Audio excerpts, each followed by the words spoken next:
Good day to everyone. I am Alyssa Sindan and welcome again to day 126 of 365 Daily Devotion with Bible Character Edition. And today is April 5, 2026 and yung discussion natin na patungkol kay Jesus. Ito na yung final week. Ito na yung Jesus Resurrection. And it says nga sa scripture natin ngayong araw in John 20 verse 1. It says, early on the first day of the week, while it was still dark, Mary Magdalene went to the tomb and saw that the stone had been removed from the entrance. Ito nga yung pinaglibingan ni Jesus Christ. Wala na yung harang at wala na rin doon yung katawan ni Jesus Christ dahil si Kristo ay muling nabuhay. So, para naman sa ating mga katuruan, number 1, the crucifixion of the Son of God is the climax of evil. Climax of evil means ito na yung pinakamasamang nagawa. Ito na yung sukdulang kasamaang nagawa ni Satanas gamit yung mga tao, si Judas, si Pilato at yung mga Pharisees. It is more than the times of Judges. It is more evil than the time of Judges because Jesus is the Son of God. Nagkatawang tao na muhay na matuwid pero pinahirapan niya at pinatay. At sa cross na yon, lahat ng kasalanan, lahat ng bigat at tindi,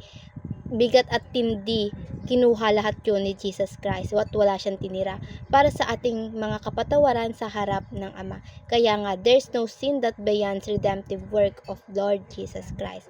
And pangalawa, Christ's resurrection is the beginning of the new creation. From Adam, yung pagkabulok ng mundo na nag-umpisa sa kanya ito and it end in Jesus Christ time. Yung pasama ng pasamang mundo, pinutol niya, tinuldukan yon ng Diyos Anak.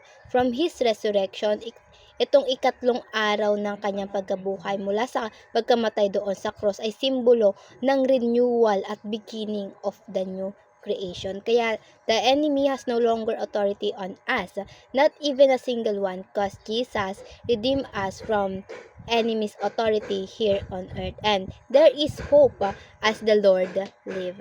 And pangatlo, God give us a new kind of life, a resurrected life.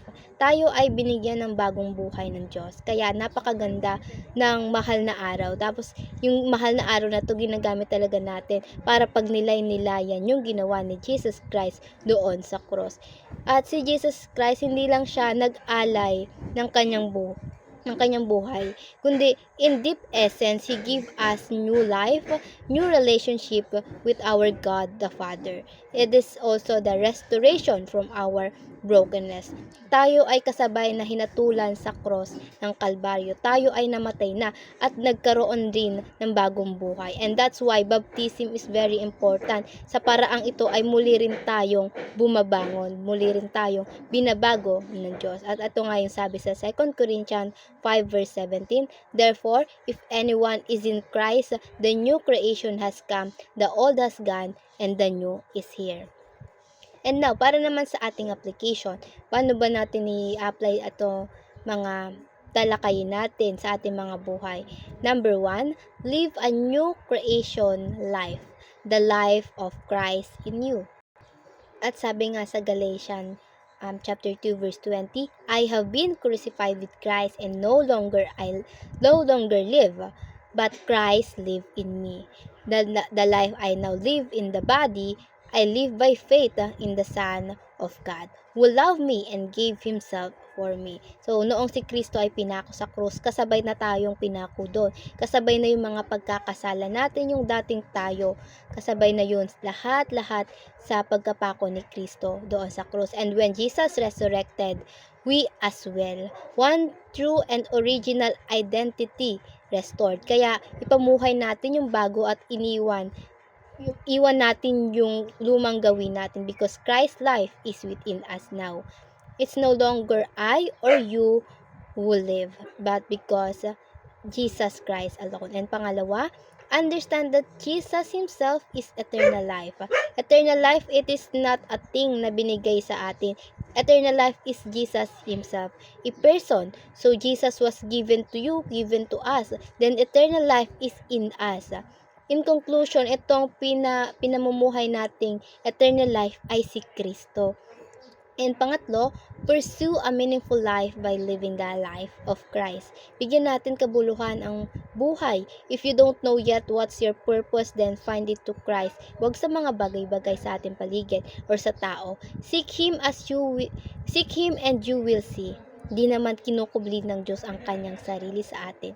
And mamuhay tayo sa paraang paano ini-model ni Kristo ang kanyang buhay nung siya nga ay nagkaroon ng or nagkatawang tao. At doon mo marirealize ang buhay mo ay para yung buhay natin ay hindi basta lang, hindi aksidente, at mauunawaan mo rin na may maganda pa pala sa pagsabay lang sa agos ng mundo. At para naman sa ating reflection, what is the importance of Christ's resurrection in our daily walk with God? At bago tayo tuloy tapusin itong devotion na to, let's have a short closing prayer. And let's pray. Father God, thank you for this devotion na muli pinaalala mo sa amin ang ginawa ni Jesus Christ para sa amin, Panginoon, ang pagtutubos, Panginoon.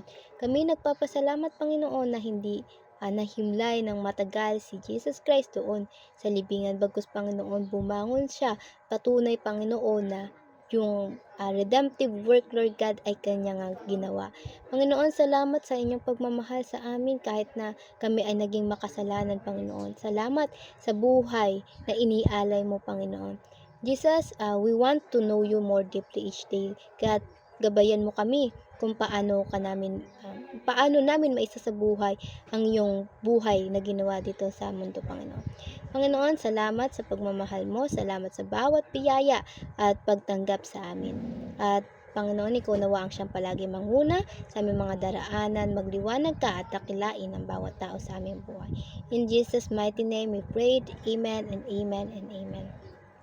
At ayun lang po, I hope na marami tayong natutunan at matututunan pa, and I pray na sama-sama sana tayong lumago para sa Panginoon. See you again tomorrow for our devotion. Have a nice day ahead and God bless.